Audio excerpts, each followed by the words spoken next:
What's good, fam? This your main man, KCFL, King Self for Life Wrestler, takes back in the building to talk about Smackdown. No, I didn't see Collision. There's a lot of things that happened on Collision, but I didn't see it. I wanted to talk about the two standouts on Smackdown, and I can't believe I'm about to say this. The two standouts was Buckdancing R and Tiffany and Nia Jax. Those were the two standouts on all of SmackDown. Everything else on SmackDown, you know, it was just there. But I'm just want to give you my honest thoughts on it. Ladies and gentlemen, what you got from R-Truth was R-Truth, not Cooning. That should let you know right there. If R-Truth chooses to be presented right, he could be one of the best in the game if he wanted to. That might have been one of his best promos he cut in over 2+ decades. R-Truth been cooning ever since he been in the E. What he said about John Cena was like right. Everything was spot on, because he like, yo, this the same cat that's loyal, hustle, and respect, and he over here bull jobbing now. It was spot on. When he set up that Wade Barrett, I was like, wait a minute. I know this ain't R-Truth. I know this ain't Coon R-Truth to be shucking and jiving 24/7. And he gave us one of the best promos he could give in a very long time. And guess what? You want to know what Triple H said? Ha.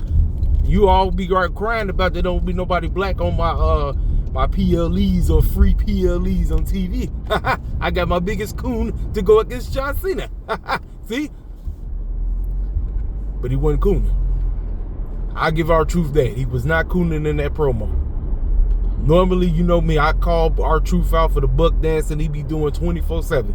But that promo he cut right there, that wasn't no cooning. I got to give him props. Next, the main event. Y'all already know how I feel about Tiffany time. Y'all already know. But her and Nia Jax, they cooked.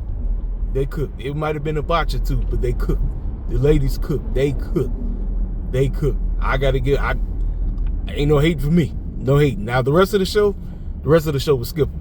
But those, to me, were the main two standouts. So we know what the main event of Saturday Night Main Events, which is for this Saturday coming up.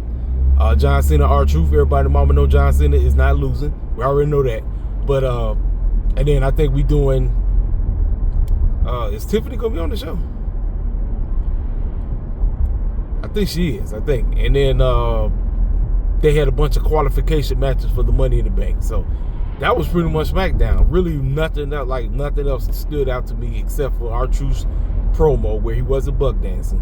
And then Tiffany and Nia Jax. That was it. Everything else, you know, I know a lot of people going crazy about Jacob Fatu and all this, and then Damian Priest and Drew McIntyre one more time and all this crap. And I'm like, okay, it is what it is, you know.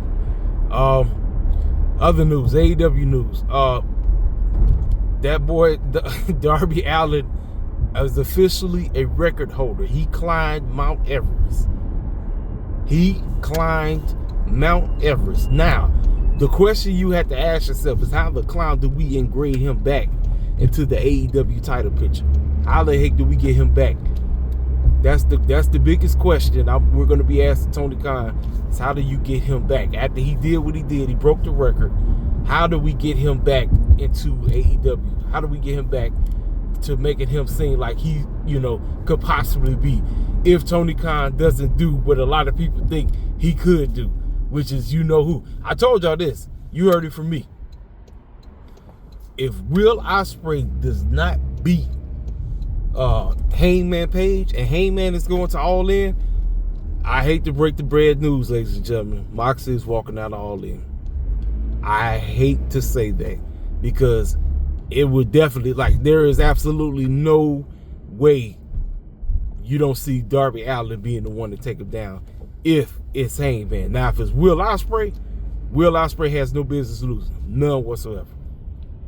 If it's Hangman and Mox, you already know what's you already know. So everybody that's already talked about being done with AEW because we stuck with this Death Riders bull jive, I'm like, it is what it is, man. Like I said, Tony Khan is bullish. He ain't backing down. This is what he want to do. I'm like, look, Darby Allin just got through with Mount Everest. He just got through. So now we got to integrate him back into that scene. We had to. So I ain't got nothing else to say. I just wanted to come on here and give you my thoughts on everything. I told you what I thought about SmackDown. Like I said, I did not watch Collision, no. But I told you about the Darby Allin situation. So that's it. I'll holler at y'all cats later. It's your main man, KCFL, King Self of Life, Resident Text. Holler at your boy.